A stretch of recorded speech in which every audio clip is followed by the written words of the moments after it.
Alors, je vais vous inviter à faire une lecture dans Ésaïe, chapitre 49, verset 15.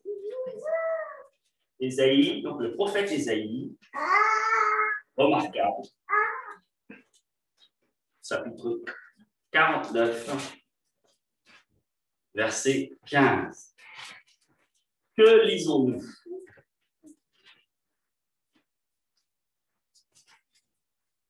Même on peut commencer à partir du verset 13. Cieux, réjouissez-vous, terre, sois dans l'allégresse, montagne, éclatez en cris de joie, car l'Éternel console son peuple. Il a pitié de ses malheureux. Sion disait, l'Éternel m'abandonne, le Seigneur m'oublie. Et la réponse de l'Éternel au verset 15, une femme oublie-t-elle l'enfant qu'elle allait? N'a-t-elle pas pitié du fruit de ses entrailles? Quand même elle l'oublierait. Moi, je ne t'oublierai point. Voici, je t'ai gravé sur mes mains, tes murs sont toujours devant mes yeux. Amen. Amen. Et j'aimerais faire une lecture maintenant dans Luc, chapitre 4, à partir du verset 4, l'évangile de Luc. Jésus est au début de son ministère, il rentre dans la synagogue et vous savez, au niveau de la synagogue, il y a chaque dimanche quelqu'un, ou chaque samedi soir, quelqu'un qui lit la parole de Dieu. Et là, on prend le rouleau et on lui présente le rouleau. Donc, verset 14.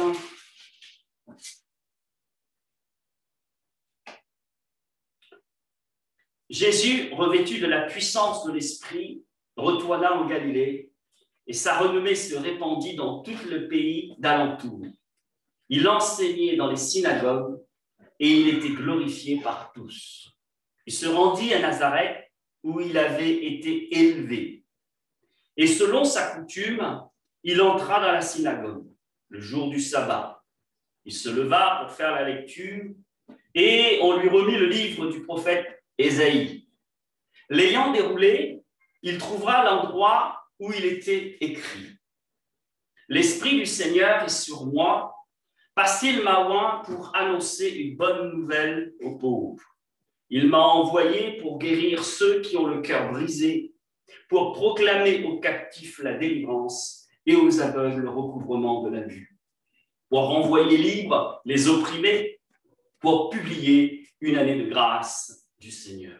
Ensuite, il roula le livre, le remit aux serviteurs et s'assit. Tous ceux qui se trouvaient dans la synagogue avaient les regards fixés sur lui. Alors, il commença à leur dire, « Aujourd'hui, cette parole de l'Écriture que vous venez d'entendre est accomplie. » Amen. Cette parole que vous venez d'entendre est accomplie. Seigneur, toi-même, tu le dis, ô Dieu saint, toi qui as créé le ciel et la terre, qui nous a créés, toi que l'univers ne peut contenir, tu nous as dit la chose suivante qui est importante. L'homme ne vivra pas de pain seulement, mais de toute parole qui sort de la bouche de Dieu. Et ce matin, tu nous dis que tu as envoyé ton Fils afin, Seigneur, de renvoyer libres les opprimés, de restaurer les cœurs brisés. Seigneur, c'est un message d'espérance et nous en avons besoin par les temps qui courent. Alors ce matin, renouvelle notre intelligence parce que là encore, Seigneur, nous ne pouvons pas comprendre. Seigneur, notre intelligence est viciée, elle est réprouvée, elle est, Seigneur, elle n'est pas féconde, Seigneur. Et nous avons besoin encore de ta grâce pour comprendre. Alors, ouvre notre esprit, s'il te plaît. pour que ta parole puisse encore nous éclairer davantage et que nous grandissions encore avec toi, dans cette relation, dans cette intimité avec toi. Seigneur, que nous puissions grandir dans notre foi en toi, mieux connaître ton identité, ô Seigneur Jésus, afin que ta gloire resplendisse et surtout, Père, que par ta grâce, au nom de ton Fils et en Jésus-Christ, par son Esprit, nous puissions être, Seigneur, des témoins efficaces auprès de ceux et de celles qui n'ont pas encore, Seigneur, pris la décision de rentrer dans la bergerie. Bénis ce moment et glorifie-toi au nom puissant de Jésus. Amen. Bienvenue ce matin à l'église Paris Espoir et Vie. Je suis le pasteur Éric Mercantia. Aujourd'hui, je te donne un rendez-vous pour vivre un temps fort dans la parole de Dieu. Ce temps, c'est le moment où elle prend vie pour te parler personnellement et cela commence tout de suite. Juste avant, si tu n'es pas abonné à notre chaîne, je t'invite à le faire dès maintenant pour nos prochaines rencontres. On se retrouve juste après. À tout de suite de l'autre côté. Alors, je vais vous montrer quelque chose, je ne sais pas si vous allez le voir. C'est un appel de la vie. Et là, vous voyez, hein, en bas, il y a un monsieur qui se tient la tête. Il se tient la tête et il dit « Parlez-moi d'autre chose ». Alors, qu'est-ce qui s'est passé? Et je vais vous le lire. Hein. Le titre de cet article est le suivant: coronavirus, confinement, vaccin, cluster, tremblement de terre. Bref, les médias sont en boucle sur les dernières informations du sujet le plus important au monde depuis plus d'1 an. Alors, il y a certains qui sont fatigués d'entendre ça. Parlez-moi, même si le problème est criant, s'il vous plaît, parlez-moi d'autre chose. Alors, il y a de la fatigue, de la lassitude, du désespoir, et on veut, oui, d'accord, il y a ceci, il y a le vaccin, mais s'il vous plaît, hein, une bouffonnée d'oxygène. Eh bien, ça tombe très bien. Alors, ce matin, je vais vous parler, et le texte d'Ésaïe, le texte de Luc, ouvre la voie et renouvelle déjà notre intelligence. Je vais vous parler de la sollicitude de Dieu. Et qu'est-ce que la sollicitude de Dieu? Et alors, sollicitude de Dieu, c'est la prévenance, c'est-à-dire tout ce qu'une personne fait, a fait et fera pour quelqu'un qu'il aime. Ensemble de tous les égards, des soins attentifs, de l'affection dont il va entourer cette personne. Et moi, je vais vous parler de la sollicitude de Dieu à notre égard, et je pense que par les temps qui courent, nous en avons besoin. Et comprendre cette sollicitude est important pour que nous puissions bien saisir le plan de Dieu pour chacun d'entre nous. Et pourquoi? Parce que, frères et sœurs et amis, ce que nous croyons détermine notre comportement. Donc, il est important qu'on ait une bonne définition. Alors, excusez-moi du mot peut-être qui va vous déranger, d'une bonne théologie, c'est-à-dire une étude de Dieu, c'est-à-dire une bonne compréhension qui est Dieu. Hein?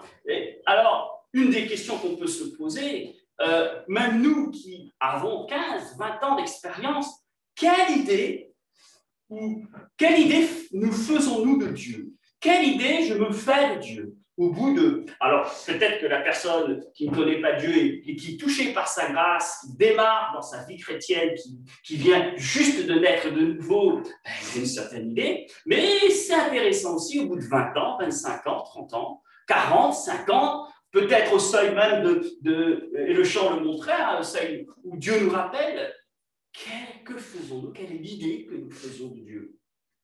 Et j'aimerais ce matin affirmer que notre Dieu est un Dieu juste. Et la chose la plus extraordinaire, et je rends grâce, c'est un Dieu saint. Et franchement, vous dire, frères et sœurs, la sainteté de Dieu, c'est ce qui nous protège. Alors, qu'est-ce que la sainteté de Dieu? Les autres dieux, dieux qui ne sont pas des dieux d'ailleurs, ce sont des faux dieux qu'on adore dans ce monde, la sainteté n'est pas mise en avant. Tandis que le Dieu d'Israël, le Dieu que nous adorons là ce matin, est un Dieu qui dit « Je suis un Dieu saint ». Et plus on grandit dans sa connaissance, plus on se dit « Eh bien, eh bien, tant mieux, heureusement que le Dieu que nous servons est un Dieu saint. Et cette sainteté nous protège. Amen, que le nom du Seigneur soit béni. C'est un Dieu juste, comme je viens de le dire, et saint. Il use de la plus grande bienveillance, et cela a été dit ce matin dans une prière, à l'égard de chacun d'entre nous, même de celui qui l'ignore, même de celui qui lève le poing, même de celui qui le critique. Eh bien, Dieu use de la plus grande bienveillance. Alors, comment pouvons-nous être sûrs de cela? Eh bien, tout d'abord, frères et sœurs, les chants m'ont devancé.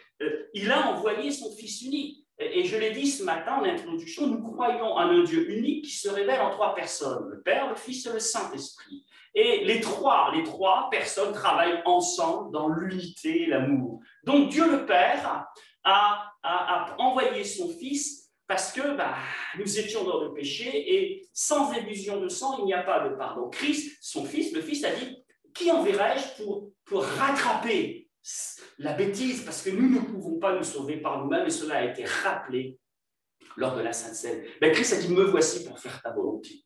Et bien, Dieu a accepté par amour de donner son Fils unique afin que nous soyons sauvés. Mais déjà, au travers de cela, il y a tout l'amour, la sollicitude, alors que même nous étions encore des rebelles, nous étions des pécheurs. Et nous verrons aussi, au travers de la prédication, que cette sollicitude nous dépasse.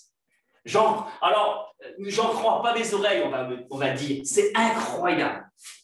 Et même, quand on regarde l'histoire du plan de rédemption de Dieu, alors cette expression va peut-être vous choquer. Moi, je me dis, mais Seigneur, et on verra dans la parabole du fils prodigue, c'est le Père qui court vers le Fils. À la croix, que s'est-il passé? Christ s'est incliné. Il est devenu ce roi serviteur qui est mort pour nous. Il s'est incliné devant nous, un roi saint, tout-puissant, qui s'incline par amour pour que nous acceptions son secours. Alors, j'ai intitulé la prédication ce matin « La sollicitude de Dieu face à la solitude de l'homme ». Sa sollicitude, frères et sœurs et amis, est manifeste. Elle est manifeste où? Déjà, lorsqu'on regarde la nature, la perfection de la création. Je ne sais pas si vous êtes comme moi, mais moi, lorsque je sors, je suis sidéré par voir la beauté de la nature. On va passer par la grâce de Dieu des vacances dans la montagne, et c'est une beauté, c'est les fleurs. Déjà, alors la nature, la beauté de la création démontre déjà la grandeur de Dieu et sa bienveillance à notre égard. N'est-il pas écrit dans la Genèse qu'il a créé un jardin d'Éden avec des arbres fruitiers, etc. Il a préparé tout un cocon pour accueillir Adam et Ève. Et aujourd'hui, cette nature, après le péché, a cassé certaines dynamiques. Et d'ailleurs, il est dit dans la parole de Dieu que la nature souffre à cause du péché. Néanmoins, il reste encore des choses extraordinaires et cette nature est bénédiction. Un fruit bien mûr, bien juteux. Seigneur, c'est bon, non? Vous n'êtes pas d'accord avec moi? Et quand on regarde, quand là, il pleut de temps en temps, il y a du soleil. La nature s'éveille, c'est beau vert. Je ne sais pas si vous êtes au courant, mais la couleur verte, c'est la couleur qui repose le regard. La couleur verte est la couleur qui repose le regard. Alors, dans Romains 1, verset 19, l'apôtre Paul dit la chose suivante, « Car ce qu'on peut connaître de Dieu est manifeste pour eux. Dieu, le leur, ayant fait connaître. En effet, les perfections invisibles de Dieu, sa puissance éternelle et sa divinité se voient comme à l'œil. Depuis la création du monde, quand on les considère dans ses ouvrages, donc les hommes sont inexcusables. » Qu'est-ce que cela signifie? C'est que sa nature est tellement parfaite et aujourd'hui, j'écoute des émissions, les scientifiques sont en train de se rendre compte que ça les dépasse. Et lorsqu'on analyse les textes de la Genèse, on se rend compte que Dieu dit que tout est parfait, tout est bien, tout est bon, très bien. Et il y a le premier, deuxième, troisième, jusqu'au sixième jour, et un moment, Dieu voit que c'est bon, bon, bon, bon, et au dernier jour, il voit que c'est très bon. Et comment comprendre cette subtilité? C'est-à-dire que tout travaille ensemble. Ce très bon, ça veut dire qu'il y a une osmose, une symbiose parfaite. Et les scientifiques sont en train de découvrir qu'il n'y a pas de superflu. Les champignons, les ceci, les bactéries, les arbres, tout part, il y a une symbiose, ils sont en train de s'ébahir. Waouh, mais tout est parfait. Et Paul dit, mais cette perfection devrait éveiller notre intelligence et pousser les hommes à essayer de chercher, mais qui a créé cela? C'est pour cette raison que l'apôtre Paul est radical et personne ne pourra dire, le Seigneur le rappellera, lorsqu'il passera devant le tribunal de Christ, il ne pourra dire, je ne sais pas. Dieu lui dira, mais la nature, elle est parfaite. Pourquoi? Cela ne t'a pas poussé à essayer de comprendre qui l'a créé. D'accord? Et en dépit de cela, il y a certains qui refusent de reconnaître la grandeur de Dieu. On va pas rester sur ce constat d'échec, on va aller plus loin. Et Dieu va aller plus loin. La nature, le cocon, cette beauté, mais il est vrai aussi que Dieu demande à l'homme de contrôler cette nature. Pas un contrôle destructif, mais un contrôle constructif. Alors, je passe donc à la deuxième pensée. On découvre aussi dans la parole de Dieu que dans cette sollicitude, dans cette bienveillance, Dieu s'est mis à notre service, travaillant sans cesse pour nous dans le plus grand effacement, afin de nous procurer à chaque instant la vie, le mouvement et l'être. Acte 17, verset 18. Là, ce matin, nous sommes ici, vous êtes là-bas, il y a de l'oxygène. On ne s'en rend pas compte. On ne pourrait pas respirer. Et cet oxygène, l'oxygène, quelque chose de précieux. Si on devait payer l'oxygène, c'est beaucoup plus précieux que le carburant. Et vous voyez bien que ça, c'est l'effet de la grâce de Dieu. Autre chose aussi, frères et sœurs, cette sollicitude, cette action discrète de Dieu vient pallier aussi nos manquements. Et je l'ai lu tout à l'heure. Quel manquement a-t-il pallié? Déjà, notre désobéissance. Parce que dans le jardin d'Éden, lui qui a tout créé, tout préparé, le cocon, etc., Adam a décidé de se séparer, de prendre son indépendance, de se séparer de Dieu. Et Dieu a mis en place un plan de rédemption au travers de son Fils. Jean 3,16, Dieu a tant aimé le monde qu'il a donné son Fils unique afin que quiconque croit en lui ne périsse pas, mais qu'il ait la vie éternelle. Et qu'est-ce qui se passe? C'est que quand Dieu a vu l'échec, j'ai écrit, notre Père Céleste se penche sans cesse sur chacun d'entre nous avec beaucoup de sollicitude, tout en prenant les initiatives qui s'imposent.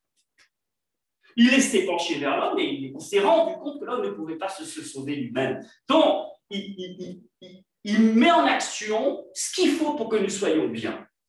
C'est parce que Dieu a été bouleversé jusqu'en ses entrailles devant notre triste sort. Si Dieu n'avait rien fait, quelqu'un disait notre corps serait du fumier pour la terre.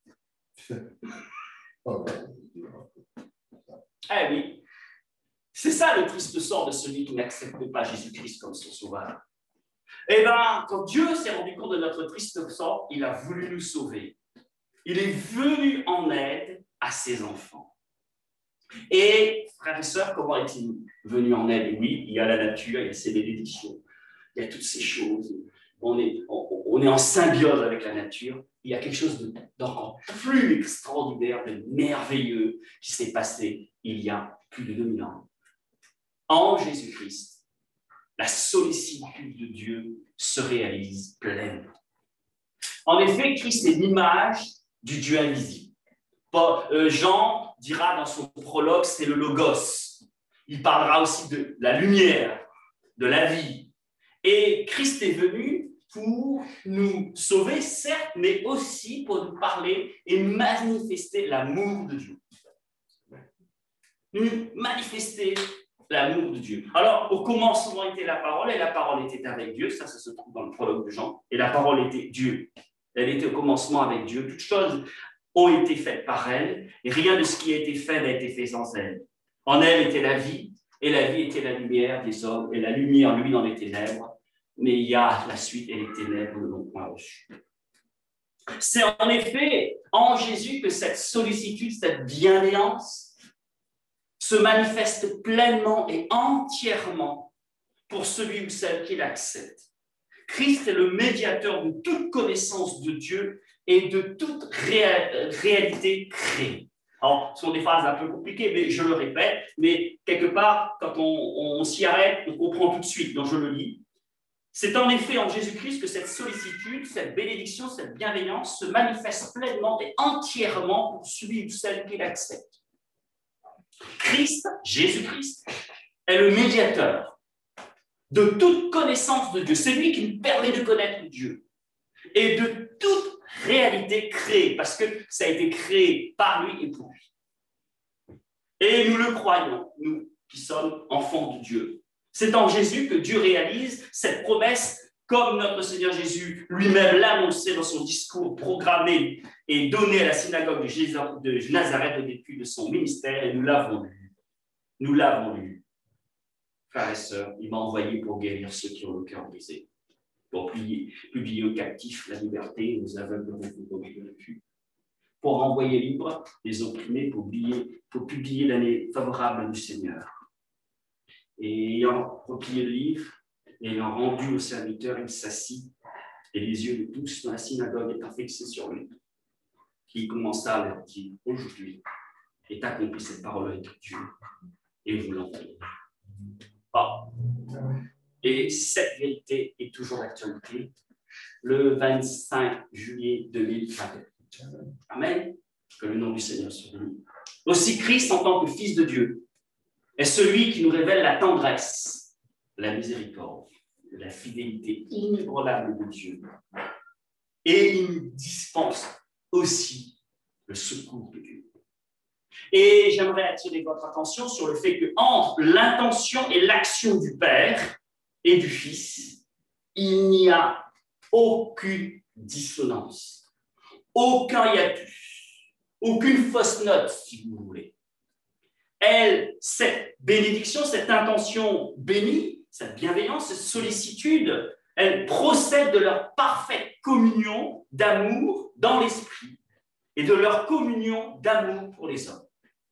Jésus dira, dans le chapitre 10 de Jean, « Je suis venu, dit-il, afin que mes brebis aient la vie en abondance. » Donc, frères et sœurs, Dieu a envoyé son Fils pour nous donner la vie par amour. Il a envoyé par amour, alors, son Fils pour nous donner la vie. Alors, Jean 1, chapitre 4, « En elle était la vie, et la vie était la lumière du monde. » Il parle du logos, de la parole. Et Jésus dira dans Jean, chapitre 14, verset 6, « Je suis le chemin, la vérité et la vie. » Et là, on peut faire une corrélation avec cette question qui a été posée par Moïse devant le buisson ardent. « Qui es-tu » Tu leur diras que je suis. Et là, Christ reprend la même expression. « Je suis le chemin, la vérité et la vie. » Dans son ministère, Jésus est certes la parole de Dieu en tant que telle. Il est la parole faite chair. Il exprime la paternité divine qui instruit, qui reprend, qui éduque, qui corrige et qui conduit. Alors, j'aimerais ce matin vous faire toucher du doigt une subtilité.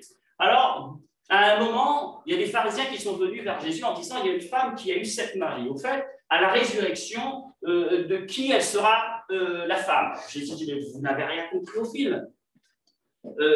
À la résurrection, vous serez comme des anges, et d'ailleurs, les anges n'ont pas de sexe. » Et aujourd'hui, c'est vrai que quand on analyse le texte hébreu, les mots hébreux et grecs pour parler de Dieu, le mot il est masculin. Mais en fin de compte, c'est ni masculin ni féminin.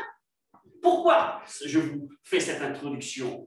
Parce que, frères et sœurs, Dieu est venu pour sauver, nous arracher de la mort, mais il est venu aussi pour nous éduquer dans le chemin à la vérité et à la vie.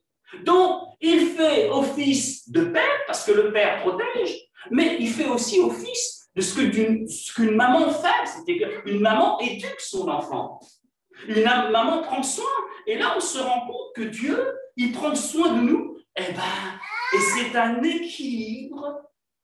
Et c'est pour cette raison, c'est autant un amour paternel qu'un amour maternel. Au travers de l'éducation, au travers de la correction, parce qu'une mère corrige son enfant aussi, hein. Et l'amour qu'une mère peut porter. Jésus nous donne de la visibilité sur le cœur de Dieu. Et le cœur de Jésus incarne la paternité divine à l'égard de chacun d'entre nous. Oui, Dieu se montre, il ne se cache pas. Il se montre au travers de Jésus. D'ailleurs, Philippe lui posera la question, montre-nous le Père. Jésus lui répondra, mais tu me dis, montre-moi le Père. Mais si tu m'as vu, tu as vu le Père. Parce qu'il est, et en le lisant dans Colossiens, il est le Dieu, l'image du Dieu invisible. Amen. Et frères et sœurs, nous n'avons-nous jamais entendu cette parole réconfortante lorsque nous passons par des moments difficiles? Reste dans la bergerie où je t'aime, ne t'inquiète pas, je prends soin de toi par son esprit. Combien de fois ai-je entendu sa voix m'encourager dans des moments difficiles? Et aussi, et que le Seigneur soit béni. Parfois, l'esprit m'a ressaisi par une parole. C'est comme si quelqu'un me parlait alors que j'allais faire une grosse bêtise. Que le nom du Seigneur soit béni. Alléluia. Ou bien j'avais une responsabilité, j'ai perdu la chose, on a prié, le Seigneur m'a dit c'est là. Que le nom du Seigneur soit béni. Et Jésus dit la chose suivante. Jean 14, verset 4, lorsqu'il a fait sortir toutes celles qui lui appartiennent, il marche devant elles et les brebis le suivent parce qu'elles connaissent sa voix. J'aimerais aussi attirer votre attention, frères et sœurs et amis, cette sollicitude nous protège dans le danger. Jean 15, verset 3, mais il leur dit cette parabole, quel homme d'entre vous, s'il a 100 brebis et qu'il en perd une, ne laisse les 99 dans le désert pour aller après celle qui est perdue, jusqu'à ce qu'il la trouve. Lorsqu'il l'a trouvée, il la met avec joie sur ses épaules. Qui peut dire qu'il ne s'est jamais éloigné de la bergerie? Qui peut le dire?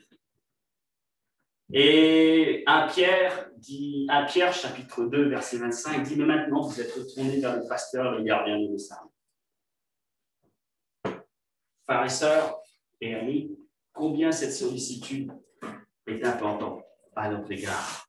Nous sommes perdus, mais Seigneur va nous chercher. Ne juge pas, va chercher la brebis perdue. Ramène la bergerie. Et j'aimerais aussi vous dire que cette sollicitude vous dit ce matin, vous avez de la valeur aux yeux de Dieu. Ça, c'est non négociable. Si le malin vient vous voir, si quelqu'un vous dit que vous êtes nul, c'est non négociable. Vous pouvez lui opposer cette vérité aux yeux de Dieu. J'ai de la valeur. Bon, les autres. Et là, je vais prendre cette parabole, Jean 15, verset 8. Ou quelle femme, et c'est dans le même chapitre, frères et sœurs, chapitre 15, ou quelle femme, si elle a 10 drachmes et qu'elle a perdu ce drachme, n'allume une lampe, ne balaye la maison, ne cherche avec soin ce qu'elle a, jusqu'à ce qu'elle la trouve. Lorsqu'elle la trouve, elle l'a trouvée, elle appelle chez elle ses amis et ses voisines et dit, réjouissons vous avec moi, car j'ai trouvé le drame que j'avais perdu. De même, je vous le dis, il y a de la joie devant les anges de Dieu pour un seul pécheur qui se repent. C'est vrai que dans cette parabole, nous sommes comparés à un drame. Alors, je n'ai pas de billet de 10 € dans ma poche, mais je vais prendre un billet. Alors, imaginez que j'ai un billet de, allez, on va mettre ça, 500 €, allez, 10 €, allez, 500 €. Vous prenez ce billet, vous l'écrasez. Est-ce que le billet a perdu de sa valeur? Non. Vous prenez ce billet, vous le mettez par terre, vous ne déchirez pas, vous salissez avec votre chaussure. Est-ce que ce billet a perdu sa valeur? Vous prenez ce billet et je ne sais pas, vous avez oublié, vous avez fait une bêtise, vous avez perdu le billet. Est-ce que ce billet perd de sa valeur? Non.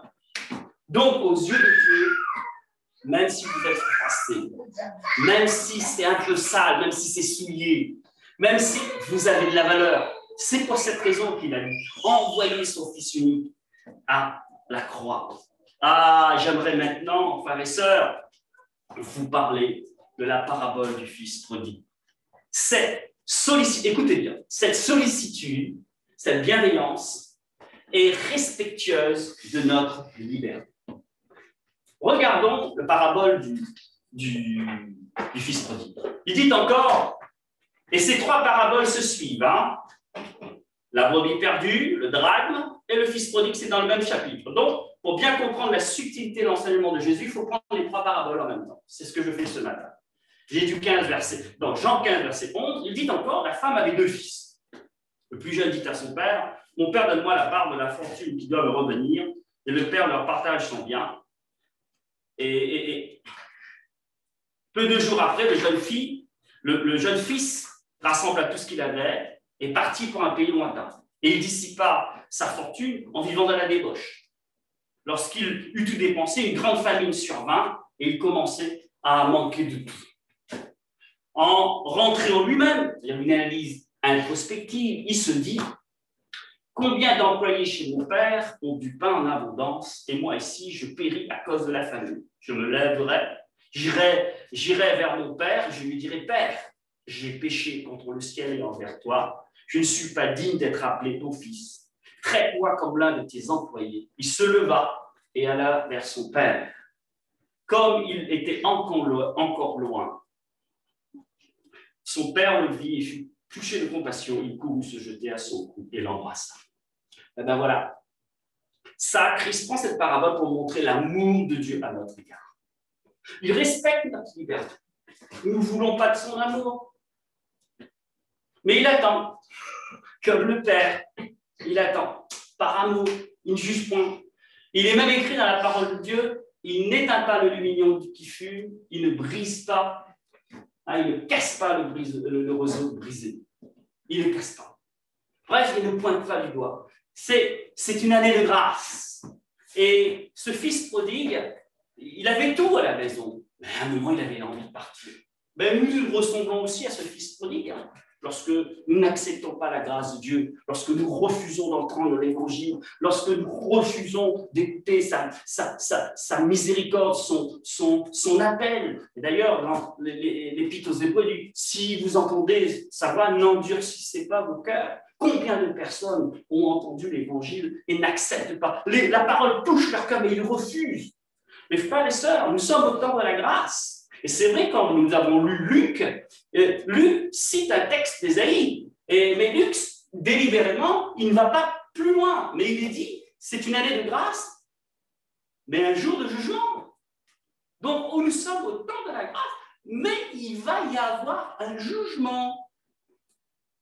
Et ce jugement, c'est Dieu qui va le rendre.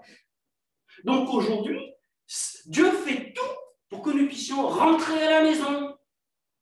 Si nous sommes éloignés, s'il vous plaît, rentrez à la maison. C'est pour cette raison qu'on prêche l'Évangile, pour cette raison qu'on pille à l'Église, c'est pour cette raison que les chrétiens sont invités à témoigner. Rentrons à la maison.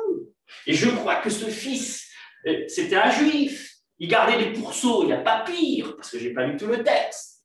Il voulait manger ce qu'on donnait aux pourceaux, il ne pouvait pas, il n'avait pas le droit. Il était en train de mourir de faim. Et à un moment, il s'est dit, j'ai fait une bêtise.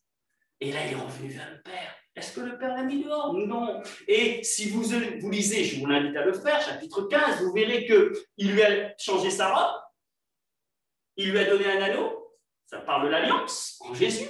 La robe, c'est-à-dire la robe que revêt les saints, c'est-à-dire les nés de nouveau. Et il y avait une fête qui a été donnée en son honneur, parce qu'il est revenu à la vie. Amen. Alors, c'est ainsi que dans sa sollicitude, Dieu nous arrache de la mort et nous donne la vie. Et je lis ce passage de Jean 5, verset 25. En vérité, je vous le dis, l'heure vient, et c'est maintenant, où les morts entendront la voix du Fils de Dieu, et ceux qui l'auront entendu vivront. En effet, comme le Père a la vie en lui-même, ainsi il a donné au Fils d'avoir la vie en lui-même. Et il lui a donné le pouvoir d'exercer le jugement parce qu'il est le Fils de l'homme. Ne vous en étonnez pas, car l'heure vient où tous ceux qui sont dans les tombeaux entendront sa voix. Ceux qui auront fait le bien en sortiront pour la résurrection et la vie. Ceux qui auront pratiqué le mal pour la résurrection des jugements. Moi, Je ne peux rien faire par moi-même. Selon ce que j'entends, je juge et mon jugement est juste. Parce que je ne cherche pas ma volonté, mais la volonté de celui qui m'a envoyé. Et là, au travers de ce texte encore, nous voyons le côté paternel et le côté maternel. Et je terminerai en disant que cette sollicitude, frères et sœurs, a connu son apogée à la croix. Elle est efficiente, elle est efficace, elle est encore valable aujourd'hui pour peu que nous l'acceptions. Jésus a livré sa vie pour le salut des hommes, sans exception. Sans exception. Et ce salut est gratuit. Et frères et sœurs, celui qui n'accepte pas, eh bien, il est son propre juge, parce qu'il a décidé de ne pas accepter. Et il a décidé de ne pas accepter d'entrer dans la vie à laquelle il est destiné. Et frères et sœurs, j'aimerais, si ce matin quelqu'un hésite, Nicodème, il l'a fait la nuit, il y a d'autres qui étaient hésitants, et dans l'évangile de Jean, Jean encourage ceux qui ont accepté Jésus-Christ en dépit des difficultés de persévérer. Ceux qui ont douté mais qui hésitent d'aller plus loin, et ceux qui n'ont pas encore fait le choix. Alors ce matin, c'est un encouragement. Cette grâce est encore valable. Cette sollicitude, cette bienveillance est permanente. Et elle continue à se manifester aujourd'hui. Elle est opérante. Et ce matin, l'amour de Dieu sollicite votre adhésion. Glorifié, Christ est monté au ciel. Et il est assis à la droite de Dieu. Et il continue à appeler les hommes à lui par son esprit lors de la prédication de la parole. Et c'est ce qu'on fait ce matin. Et moi, quand j'aurai été élevé de la terre, j'attirerai tous les hommes à moi. Jean 12, verset 1. Alors, si ce matin vous entendez sa voix, n'endurcissez pas vos cœurs. Sa parole est vivante et elle parle par l'esprit à nos cœurs afin que nous acceptions son invitation, nous acceptions son amour et que par cet amour, il puisse nous retirer de notre solitude, de nos échecs, de notre culpabilité. Amen. Alors, j'aimerais terminer par la lecture. Où est-ce que j'ai mis un témoignage. Je suis né en Moldavie dans une famille non croyante. Ma connaissance de Jésus se limitait au livre de l'histoire. Il était juste pour moi. C'était injuste, un repère dans le temps. Ma mère dut partir à l'étranger pour subvenir à nos besoins. Mon père, nous ayant quittés lorsque j'avais 4 ans, j'ai alors été sous la garde de ma grand-mère. À l'âge de 11 ans, ma mère m'a emmené en France, à Brest exactement, où j'ai rencontré mon beau-père. Un homme instable, alcoolique, très violent. Il ne l'a pas été envers moi, mais ses paroles humiliantes me brisaient. J'ai vécu 10 années d'effroi, de peur constante. Malgré tout, il n'y avait pas que des choses négatives. J'aimais beaucoup étudier et à 21 ans, je suis rentré à l'université pour être étudiant en sciences économiques. Cependant, à cause du contexte familial, j'étais intérieurement complètement détruit. Et un jour, j'ai craqué, comme jamais auparavant. En sanglot dans ma chambre, j'ai crié au Créateur, car j'étais convaincu qu'il y en avait un. Un monde si ordonné, tiens, on revient à l'introduction, hein. Un monde si ordonné, si parfait, ne peut être le fruit du hasard. J'ai crié à lui d'un cri qui vient du cœur. Si tu existes, explique-moi pourquoi tout cela m'arrive. Une semaine plus tard, j'ai croisé un monsieur qui distribuait les Nouveaux Testaments. J'en ai pris un et une fois rentré dans ma chambre, je l'ai lu. Et soudain, une paix profonde m'a envahi et une voix douce m'a parlé. Les voici, ces réponses que tu cherches tant. Je suis Dieu et je te réponds par ma parole vivante dans ce livre de vie. Ce jour m'a marqué à jamais. Il y a eu un avant et un après cette rencontre. Le Créateur est devenu mon Père céleste. Aujourd'hui, j'ai 24 ans. Je viens de finir mon master et j'ai été embauché dans une multinationale de la finance. Je sers Dieu et je ne peux imaginer ma vie sans lui. Amen. Et il y a juste Une phrase à côté, je n'aurais jamais cru. C'est elle qui nous dit, je n'aurais jamais cru être autant aimé un jour, non d'un amour humain, mais d'un amour parfait qui dépasse toute intelligence, l'amour de Jésus-Christ. Alors, en conclusion, je ferai une prière. Je vous invite à plier nos cœurs. Seigneur, s'il te plaît, réveille-nous. Que par notre indifférence, nous ne soyons pas les artisans de notre propre malheur. Donne-nous de reconnaître ta voix et de te suivre. En toi, Jésus, donne-nous de découvrir le vrai visage du Père, le visage de tendresse maternelle et de fidélité paternelle. Que la lumière de ta parole révèle toutes les défigurations qui nous lui faisons subir et qui nous enferment encore dans la peur. Que ta parole renverse les idoles que nous nous sommes construits sur l'horizon de nos blessures psychologiques et sur les suggestions du malin. Donne-nous, s'il te plaît, ô Dieu saint, de découvrir le travail patient de ton amour au cœur de nos vies, de ma vie, quotidiennement. Et nous pourrons ainsi te rendre grâce avec le psalmiste en confessant, Psaume 147, verset 17. L'Éternel est juste dans toutes ses voies et miséricordieux dans toutes ses œuvres. L'Éternel est près de tous ceux qui l'invoquent, de ceux qui l'invoquent avec sincérité. Il accomplit les désirs de ceux qui le craignent, il entend leurs cris et il les sauve. L'Éternel garde tous ceux qui l'aiment et il détruit tous les méchants. Que ma bouche publie la louange de l'Éternel et que toute chair bénisse son nom à toujours et à perpétuité. Amen. Que le nom du Seigneur soit.